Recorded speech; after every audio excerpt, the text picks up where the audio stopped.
Over the last few years I've managed to acquire a number of the Hornby Dublo 3-rail tank engines.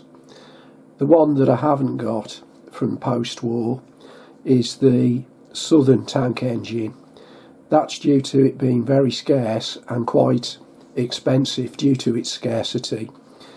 So over the last couple of weeks I've done a repaint on an old worn out body of a tank engine and put it into southern livery. The video that you're going to see shows the job I've done on it, and as well as the loco itself running around the 3-rail loft layout, which is a loose lay track setup.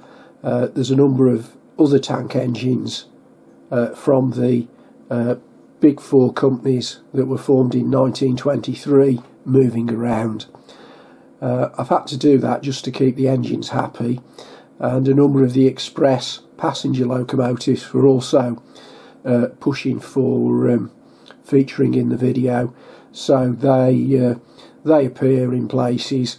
It's a question of keeping them happy because they've all got different personalities, and if you don't keep them happy then they can get a little bit quirky.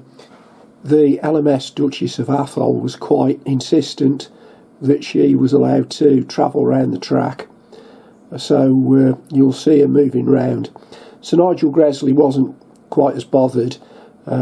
He says, well, I'm an A4 and even standing still I look as if I'm going fast, so I don't mind as long as you get me in the shots. So begins with the A4 in shot and then moves on to the tank engines doing their jobs. So hope you enjoy the video.